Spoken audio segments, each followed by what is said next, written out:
بسم الله الرحمن الرحيم.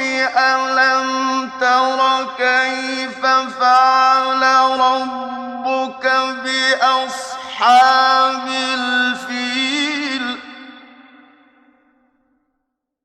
ألم يجعل كيدهم في تضليل